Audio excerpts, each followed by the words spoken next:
संत कहते प्यारे, जिस परमात्मा ने सारी सृष्टि को बनाया है, जो सृष्टि को चला रहा है, उस परमात्मा को भी एक दिन ये धरती छोड़ करके जाना पड़ा है। आपका और हमारा जाना तो निश्चित है। अगर हमें लगता है कि नहीं हम 100 साल से ज्यादा जिएंगे, तो हमारे पास कोई मृत्यु का ऐसा कोई सर्टिफिकेट भगवान ने नहीं दे रखा कि आप इतने साल जियो। जन्म का सबके पास प्रमाण है, मृत्यु का किसी के पास नहीं है कि कौन से दिन कितनी बजे हमारी मृत्यु होगी। संत कहते समय रहते भगवान का भजन कर लो, समय रहते अच्छे कर्म कर लो। ऐसा नहीं है कि दुनिया में बस पाप ही पाप है। एक बड़ी सुंदर कथा आती है। एक बार कबीरदास जी महाराज सुबह सुबह 4 बजे उठ करके जब नदी में स्नान करने गए, तो उन्होंने देखा कि एक माताजी चक्की चला रही थी। उस समय में हाथ से चक्की चलानी पड़ती थी। तो वो माताजी चक्की चला रही थी, मुट्ठी भर के अनाज डालती और चक्की को घुमाती, तो चक्की के दोनों पाट के बीच में वो अनाज पिस करके आटा बन जाता।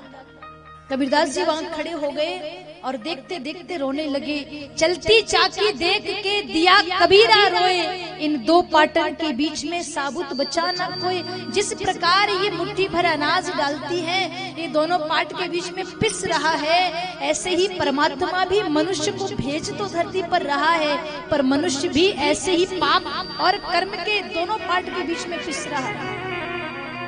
जब कबीरदास जी रोने लगे तो चक्की चलाने वाली माताजी ने चक्की बंद करी और कबीरदास से पूछा कि क्यों रो रहे हो। तो कबीरदास जी ने कहा कि आप मुट्ठी भर अनाज डालती हो, आपकी चक्की के ये दोनों पार्ट उसे पीस देते हैं। बस यही पीड़ा मानव जाति की है। इसे देखकर मेरा हृदय भर आया, इसे देखकर मेरे नयन भर आए। तो माताजी ने बड़ी सुंदर बात कही, चाकी चले तो चालन दे, तुझे क्यों रोना होए। हे कबीर, ये जो चक्की चल रही है ना, चलने दे, तुझे क्यों रोना आ रहा है। इन दो पाटन के बीच में एक लोहे की कील है। मुट्ठी भर के अनाज में डालती जरूर हूँ, पर जो बीज पाट के भीतर गया है, पाट के बीच में गया है, वही पाट में पिसेगा। बाकी लग जाए जो इस कील से, उसका बाल न बाका होए। जिस प्रकार कील के पास गिरे हुए अनाज के दाने को पाट नहीं पीस सकते, ऐसे ही संसार में कील रूपी परमात्मा से अगर कोई जीव जुड़ गया, तो भले ये काल के पाट चलते रहे, पर जो भक्त परमात्मा से जुड़ा है, काल भी उसका बाल बाका नहीं कर सकता। काल उसका क्या करे, जो भक्त हो महाकाल का। संत कहते समय रहते हमें तैयारियां कर लेनी चाहिए।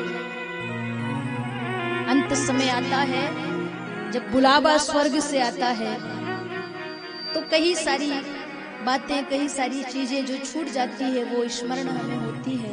एक बड़ा सुंदर भाव है। एक वृद्ध माँ का जब बुलावा आया,